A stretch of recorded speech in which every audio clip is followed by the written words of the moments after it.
Aujourd'hui, je vais vous raconter l'histoire d'une femme. Une femme qui, écrasée par la pauvreté et brisée par les demandes répétées de ses enfants, a fini par faire un choix qu'aucune mère ne devrait avoir à faire. Et comme vous le savez tous, dans le monde d'aujourd'hui, personne ne donne rien gratuitement. Même un sourire a souvent un prix caché. Alors écoute bien, une mère démunie, n'ayant plus rien, se rend chez un vendeur de vêtements pour demander des habits pour l'Aïd. Mais ce que ce vendeur va lui proposer va la forcer à choisir entre sa dignité et les sourires de ses enfants. Ce que cet homme a exigé et pourquoi cette femme a fini par céder. Tu vas le découvrir dans ce récit bouleversant.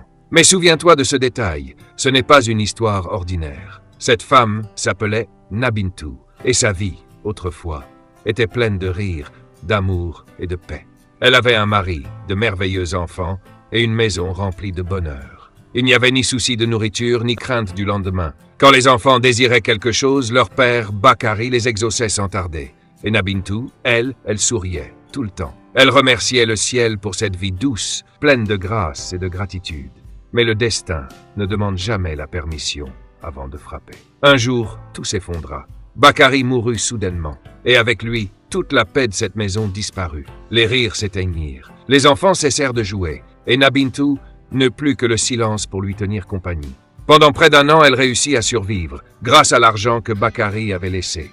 Juste assez pour nourrir les enfants et éteindre un peu la douleur. Mais lorsque le dernier billet s'envola, c'est là que la vraie lutte commença. Elle allait mendier auprès de ses parents, suppliait parfois ses frères, ou restait debout longtemps devant la maison de ses beaux-parents. Quand personne ne répondait, elle allait travailler. Laver les casseroles chez l'un, frotter le sol chez l'autre, récurer les habits sales dans les arrière-cours. Elle s'acharnait. Chaque jour, pour juste 2 morceaux de pain, elle offrait son dos, ses mains, sa sueur. Mais mes amis, la vie ne se nourrit pas que de pain. Quand l'Aïd approchait, ou lorsqu'un mariage faisait vibrer le quartier, le cœur de Nabintou saignait. Les yeux brillants de ses enfants devenaient des poignards silencieux. Ils ne comprenaient pas. Et comment pourraient-ils? Maman, les enfants du quartier ont déjà leurs habits pour l'Aïd et nous, tu nous les prends quand? Maman, l'année dernière tu ne nous as rien offert. Cette fois promets, dis que tu vas nous les acheter. Ces mots, elle ne les oubliera jamais. Car ces mots, c'étaient des lames. Et ces lames entaillaient sa dignité un peu plus à chaque fois. Mais les enfants, eux, ne voyaient rien de tout cela. Ils ne voyaient pas les nuits sans sommeil, ni les larmes qu'elle essuyait en silence. Ils voulaient juste être heureux. Ils voulaient juste avoir ce que les autres avaient. Et elle voulait juste leur offrir un sourire, même si pour ça, elle devait s'éteindre un peu plus. Cette mère ne voulait qu'une seule chose, voir le bonheur dans les yeux de ses enfants, quitte à devoir tout endurer pour ça. Les enfants, eux, ne lâchaient rien. Ils répétaient sans cesse « Maman, cette fois, tu dois nous acheter des habits et des chaussures pour l'Aïd. » L'an dernier, on était assis dans nos vieux vêtements. Tous nos amis se sont moqués de nous. Cette fois, emmène-nous toi aussi, qu'on se sente comme les autres. Mais ils étaient des enfants, innocents, et dans leur innocence, ils avaient le droit de réclamer. Ce qu'ils ne savaient pas, c'est par quelles épreuves leur mère passait chaque jour. Ils ignoraient comment, du matin jusqu'au soir, elle enchaînait les maisons, les corvées, les humiliations, pour rentrer le cœur brisé, le corps épuisé. Tout ça, rien que pour eux. Mais les enfants ne voyaient que leurs désirs, leurs envies, leurs rêves colorés et les habits neufs des autres enfants. Mais une mère reste une mère. Et ce jour-là, Nabintou prit une décision, silencieusement, fermement. Cette fois, quoi qu'il en coûte, elle offrira le bonheur à ses enfants. Elle se rappela l'année passée, pas de vêtements neufs, rien de ce qu'ils avaient désiré, juste les larmes qu'elle avait retenues et le poids silencieux des épreuves. Mais cette fois, elle n'allait pas laisser faire le destin. Alors Nabintou alla frapper à toutes les portes. Elle alla voir ses proches. Elle demanda de l'aide à ses parents. Elle s'abaissa devant ses frères. Elle leur dit simplement « Mes enfants insistent. Je dois leur acheter des vêtements, des chaussures. Aidez-moi. » Mais personne ne lui donna rien. Ses parents dirent « Ma fille, nous aussi, on est dans la difficulté. On n'a même rien pris pour nous. » Ses frères furent encore plus clairs. Cette fois, nous non plus, on ne s'est rien acheté. Qu'est-ce que tu veux qu'on te donne? Alors, elle se tourna vers ses beaux-parents. Mais là, ce fut un autre coup. Ils lui dirent « Tu es seul maintenant, tu devrais te remarier, trouve un homme bien, il t'aidera, il s'occupera de toi et des enfants. » Ces mots firent trembler Nabintou. Peut-être qu'elle aurait pu accepter si elle n'avait pensé qu'à elle. Mais elle réfléchit. Un homme qui n'a pas donné naissance à mes enfants, comment pourrait-il les aimer comme les siens? Peut-être qu'il me rendra heureuse. À eux, il ne pourra jamais offrir la tendresse qu'ils ont connue avec leur père. Et à cet instant précis, non, elle ne se remarierait pas. Elle endurerait chaque souffrance, chaque manque, chaque nuit sans sommeil.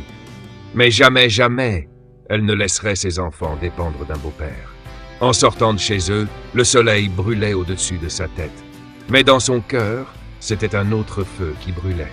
Elle se demandait, où aller maintenant? À qui demander? Qui m'aidera? Chaque visage croisé dans la rue semblait étranger. Chaque porte semblait fermée. Et dans sa tête, un seul et même murmure revenait. Pour le bonheur de mes enfants, dois-je vendre ma dignité? Mais à l'instant même où cette pensée s'imposa, elle secoua la tête. Non, elle ne pouvait pas. Mais, et si aucune autre option ne restait? Ce doute la rongeait. Son regard se baissait, sa force la quittait. Elle se sentait acculée, piégée, dos au mur. Plus d'argent, des enfants en larmes, et aucune issue. Alors elle commença à envisager une nouvelle voie, une possibilité qu'elle avait toujours rejetée. Et c'est à partir de ce moment précis que son histoire a pris un tournant décisif. Elle pensa, si c'est pour le bonheur de mes enfants, peut-être que même le mariage, je pourrais envisager. Et pourtant, c'est pas ce chemin qu'elle allait emprunter. Un autre choix bien plus douloureux l'attendait. Mais il ne restait plus que 2 jours avant l'Aïd. Et qui se marierait en si peu de temps? Même ceux qui acceptent un mariage le fixent après l'Aïd. Mais les enfants, eux, voulaient être heureux le jour même. Ce chemin-là aussi venait de se refermer. Nabintou rentra chez elle, le cœur brisé, les mains vides, les yeux remplis de larmes. Elle s'assit en silence, la tête posée sur ses genoux, et ne cessait de se répéter « Que faire? Où aller? Qui va m'aider ?» Soudain, elle se souvint des paroles de sa voisine, Fatouma. Quelques jours plus tôt, Fatouma lui avait parlé d'un homme qui donnait des vêtements à crédit. Il donnait les habits tout de suite et récupérait l'argent plus tard. Fatouma avait dit « Il ne fait pas de problème, tant que tu respectes les conditions. » Et là, dans les yeux de Nabintou, brilla une lueur, une dernière étincelle d'espoir. Elle sentit son cœur rassembler ses dernières forces. Le visage de ses enfants lui revint en mémoire. Et de son cœur sortit une prière. « Ô Allah, si c'est le bon chemin, facilite-le, mais s'il mène à l'humiliation, écarte-le de moi. » Avec cette dernière espérance, elle frappa à la porte de Fatouma. Elle lui dit « Ma sœur, ce commerçant, celui qui vend à crédit, où puis-je le trouver? Je veux acheter des vêtements pour mes enfants. » Fatouma lui donna le nom, l'adresse, tout. Mais elle ajouta une chose. « Écoute bien, cet homme est un peu étrange. Il a ses propres conditions, et tout le monde n'arrive pas à les accepter. » Nabintou, surprise, répondit « Quelles conditions? Je veux juste des habits pour mes enfants. Je ne fais rien de mal. Je ne peux rien te garantir. Va voir par toi-même. Si ça te semble raisonnable, prends. Sinon, reviens les mains vides. » Nabintou, dans son cœur, se fit une promesse. « Je ne ferai jamais rien de mal. Si c'est honnête, je prends. Sinon, je m'en irai. » Le lendemain, Nabintou se rendit à cette fameuse boutique. Le vendeur, comme tous les autres, sortait les habits un à un pour les lui montrer. Mais Nabintou le coupa net. « Attendez, avant de me montrer quoi que ce soit, écoutez-moi. Je n'ai pas d'argent sur moi.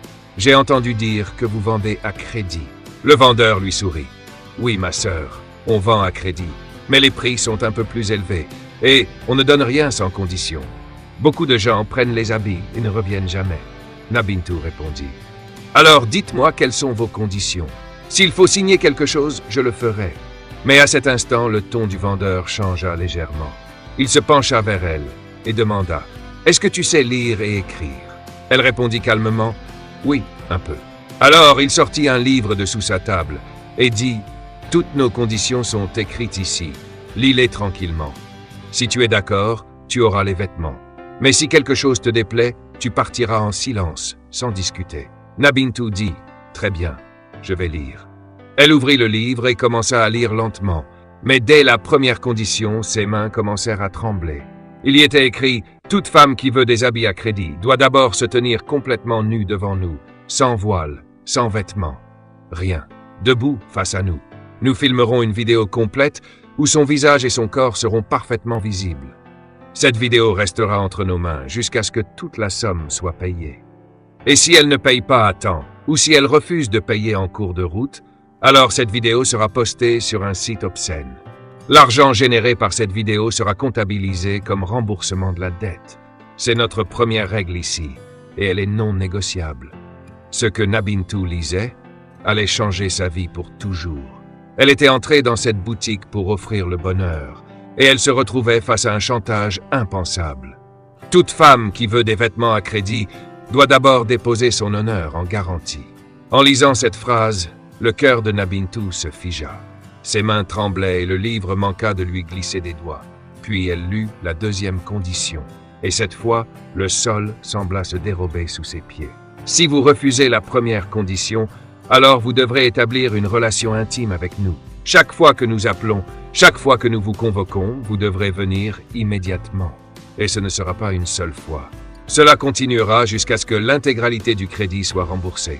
Et si vous cessez de venir, nous diffuserons la première vidéo que nous avons filmée, ou nous déposerons une fausse plainte contre vous à la police.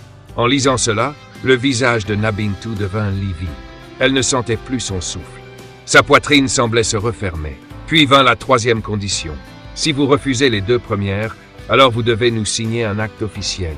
Dans cet acte, vous confirmerez que la maison dans laquelle vous vivez, si elle est à votre nom, nous avons le droit légal de la revendiquer. Et si vous ne payez pas à temps, nous pourrons vendre la maison en toute légalité et récupérer notre argent. Ce document aura valeur juridique. Et même si vous changez d'avis ensuite, vos signatures suffiront à nous donner gain de cause.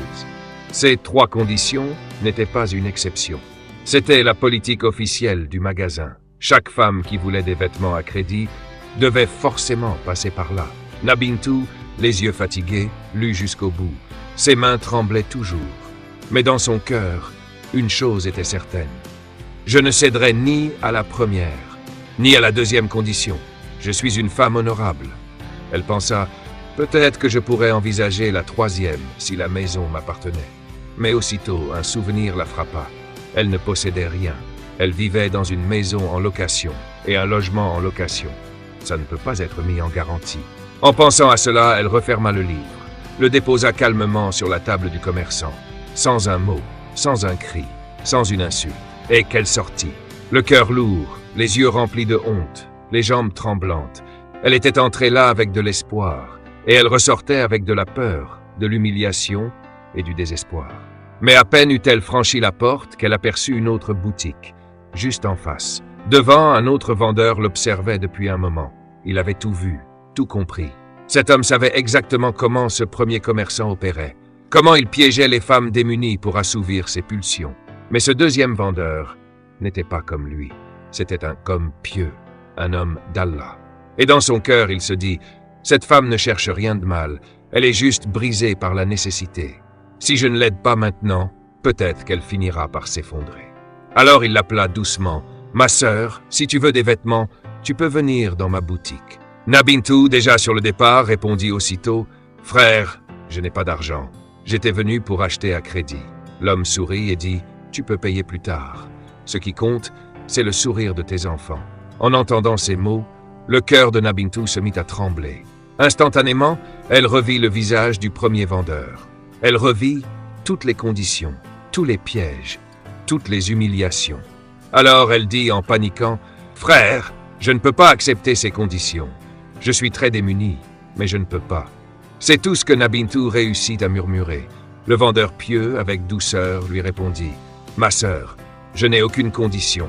Pas de vidéo, pas de contact physique, pas de signature. Quand Allah te donnera de l'argent, tu me le rendras. Aucune pression, aucune obligation. » Mais malgré ces paroles, le cœur de Nabintu était figé par la peur. Elle avait été trop brisée, trop salie, et son âme refusait de croire, même en la bonté. Sa voix tremblante s'éleva à peine. « Non, frère, je ne veux rien. Merci. » Le vendeur la regarda. Il avait tout compris. Alors il dit doucement, « Je suis en plein jeûne. Je ne peux pas mentir. Je ne te trahirai pas. Je n'ai aucune mauvaise intention. Je veux juste aider, pour l'amour d'Allah. » Mais Nabintu ne s'arrêta pas. Elle ne répondit pas. Elle tourna simplement les talons et partit en hâte. L'homme la regarda s'éloigner. Il comprit tout de suite. Cette femme était digne, et elle n'était plus en état de faire confiance à qui que ce soit. Il resta un moment devant sa boutique, le cœur agité, quelque chose en lui, une voix intérieure, lui murmurait « Elle ne demandera plus d'aide. mais son silence en dit long. Alors, il commença à la suivre, à distance, sans un mot, sans se faire remarquer. Il voulait juste savoir où elle vivait pour pouvoir l'aider, en secret. En chemin, il ne fit qu'une seule prière. « Oh Allah, si mon intention est sincère, donne-moi la force de porter une part de son fardeau.